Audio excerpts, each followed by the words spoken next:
langu ni Pascal Sibulagiri, mkuu wa wilaya ya Bukombe.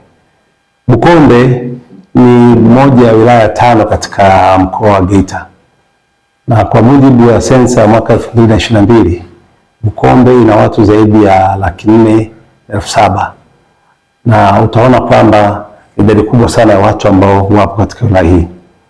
Sisi katika wilaya yetu tuna tarafa 3, tuna kata 17, tuna vijiji 64. Hiyo ndio mfumo muundo wa utawala ndani ya wilaya ya Bukombe. Na katika wilaya ya Bukombe shughuli kubwa zinazofanyika ni kilimo, lakini pia tuna ufugaji. Wananchi wetu wengi ni wakulima katika mazao mbalimbali, lakini pia ni wafugaji maarufu sana kwa ufugaji wa ng'ombe. Na sehemu pia kubwa ya wananchi inajihusisha na uchimbaji wa madini, na inachangia sehemu kubwa sana kwenye uchumi wa wilaya yetu. Na kwa hivi karibuni wilaya yetu imepata bahati kubwa, neema kubwa sana kukuta kwamba ina maeneo mengi ambayo yamekuwa na madini ya dhahabu, hivyo kuvutia watu wengi kutoka mikoa mbalimbali ndani ya nchi ya Tanzania kujihusisha na biashara ya madini. Na hii kwetu imeleta ukuaji wa uchumi kwa kuongeza idadi ya watu, lakini pia mzunguko wa fedha ndani ya maeneo mbalimbali kutokana na watu wanakuja kufanya biashara mbalimbali. Tumekuwa tukifanya pamoja, ukiachilia uchimbaji wa madini endelea, lakini watu wanakuja kufanya biashara za kuuza matimba, kwa maana ile miti ambayo inatoa support kwa shughuli za uchimbaji, lakini bidhaa za dukani pia zilikuwa zikifanyika hapa. Na pia niseme tu hata mzunguko katika hoteli zetu na nyumba za kulala wageni pia umekuwa mkubwa. Kiujumla tunasema tumeneemeka sana na bahati hiyo kubwa, kwa sababu pia hata pato letu na hali ya uchumi wa wilaya umeonekana ukikua. Ndugu zangu, tuseme tu kwamba tunatambua sasa tuna uongozi awamu ya pili, awamu ya 6 ya Mheshimiwa Rais wetu Dr. Samia Suluhu Hassan tokea alipoingia madarakani mara baada ya uchaguzi wa mwaka 2025. Mtakumbuka Mheshimiwa Rais baada ya kuapishwa alitangaza vipaumbele mbalimbali atafanya ndani ya siku 100. Zile siku 100 alikuwa anaonyesha dira inazofanya katika miaka 5. Na sisi kama wilaya ya Bukombe ni moja ya watu ambao tunashiriki katika kuhakikisha kwamba yale yote ambayo Mheshimiwa Rais ameyazungumza, ameyasema, na sisi tunasimamia ili yaweze kutokea, kwa sababu sisi ndio wasaidizi wake wa karibu. Ndani ya wilaya ya Bukombe katika yale maagizo ya siku 100, tutakumbuka moja agizo muhimu sana ilikuwa ni upatikanaji wa bima ya afya kwa wote. Hili pia tuweza kufanya kazi kwa sehemu kubwa sana. Na tulichokifanya hadi sasa tutazungumza, tunaweza kutoa elimu kwa wasimamizi wa vituo vyote vya afya, watoa huduma afya ya jamii.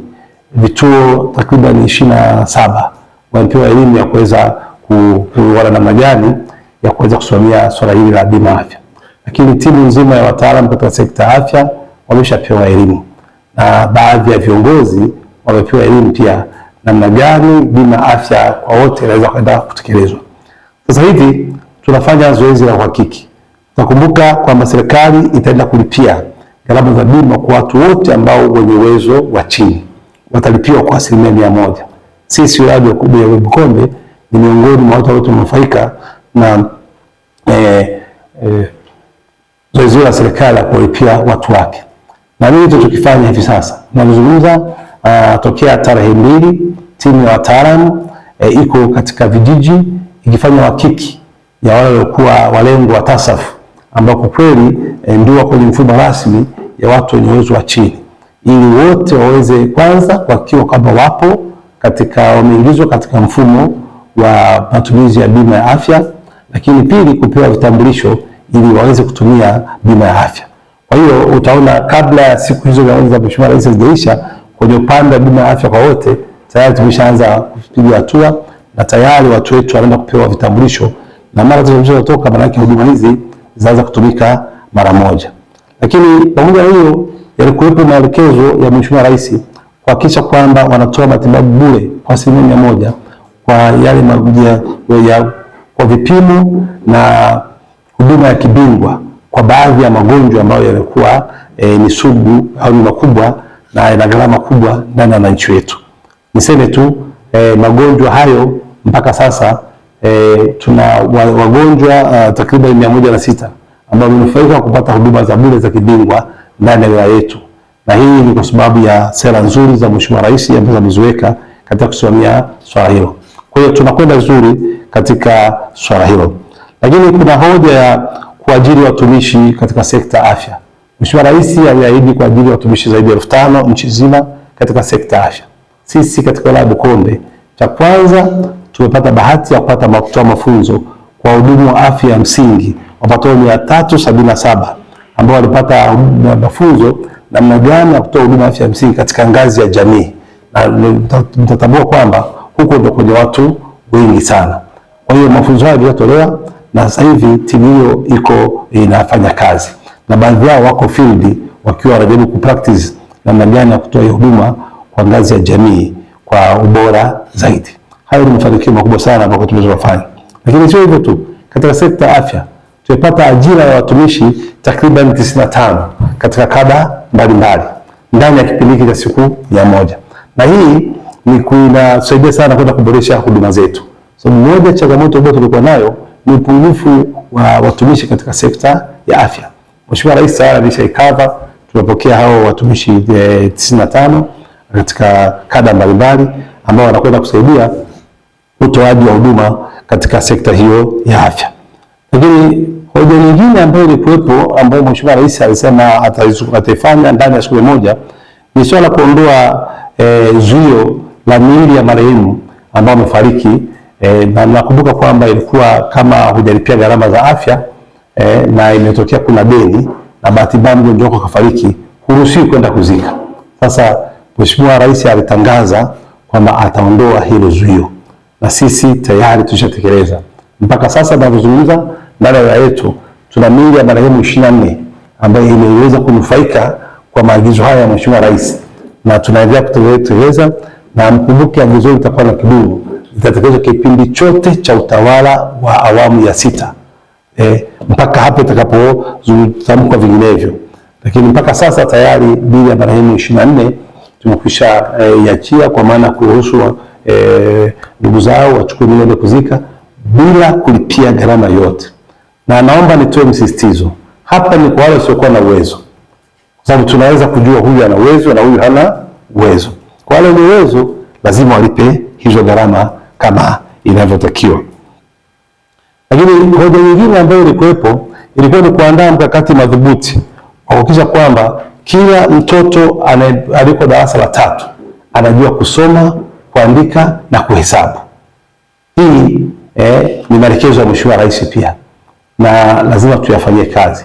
Sisi kama wilaya ya Bukombe kupitia halmashauri tayari tuliajiri walimu 7 ambao waliingia mkataba ili kuweza kupunguza ile gap ya walimu katika wanaofundisha madarasa ya awali pamoja na darasa la 1, la 2 na la 3, kwa sababu hao ndio wanaweza kuwajenga watoto kuhakikisha kwamba wanajua zile KK 3 kwa maana kusoma, kuandika na kuhesabu, wanakwenda vizuri zaidi. Na tayari tulishaandaa mkakati namna gani ya kuweza kusimamia ili walimu waliopo katika shule zetu hao waweze kuhakikisha kwamba watoto wote wanaweza kujikuta wanapomaliza darasa la 3 wanakuwa na uwezo wa kusoma, kuandika na kuhesabu. Lakini sio hivyo tu, sisi tumekwenda zaidi kwamba hata yale mahesabu ya awali, kwa maana yanastahili kuwepo mtoto ambaye amemaliza darasa la 3, basi ufahamu na uelewa wake ndio unaweza kukidhi matakwa hayo. Hatukuishia hapo kwamba tumeweza kufanikiwa kupokea vitabu kwa ajili ya masomo ya shule za awali na msingi zaidi ya vitabu 4,004. Hivi vitasaidia pia kwa watoto hawa kuweza kutumiwa kwa ajili ya kujifunza kusoma, kuandika na kuhesabu. Kwa hiyo hayo ni mafanikio makubwa tunayopata ndani ya hizo siku 100 ambazo Mheshimiwa Rais ameweza kuzizungumzia. Na Mheshimiwa Rais ametupa support kubwa sana, na tuwe zaidi kumshukuru sana Mheshimiwa Rais wa Jamhuri ya Muungano wa Tanzania Dr. Samia Suluhu Hassan, kwa sababu alipotoa haya maagizo hakutuacha twende hivi hivi, kwa sababu changamoto nyingi kwenye sekta ya elimu anazijua. Tayari ameweza kutuletea ajira mpya walimu 66. Kwa utaona kwamba aliposema kama nitakwenda kufanya kitu ameshachukua hatua tayari. Sisi tumepokea ajira mpya walimu 66, tumewasambaza katika shule mbalimbali, na hawa watakwenda kusaidia sana kwa sehemu kubwa kuhakikisha kwamba watoto wetu wote sasa wanakwenda kuhakikisha kwamba hizi KK 3 zinafanikiwa. Mara tu wakiwa darasa la 3 wote wanakuwa na uwezo huo na kipaji hicho cha kuweza kufanikisha uelewa wao, na hivyo kuwafanya wanapoingia madarasa ya juu wawe na ufahamu na uelewa wa kutosha. Agizo lingine ambalo lilikuwepo kuhakikisha kwamba tunatenga fedha za kuwezesha upatikanaji wa mitaji kwa vijana wetu, na mtakumbuka Mheshimiwa Rais aliahidi kutenga zaidi ya bilioni 200 kwa nchi nzima kama sehemu ya mitaji. Sisi kama wilaya ya Bukombe tumeshatekeleza hilo. Tutekeleza kwa sababu katika mwaka huu tunazungumza mwezi wa kwanza tumeweza kutoa mikopo yenye thamani ya zaidi ya shilingi milioni 208 katika vikundi vipatavyo 24.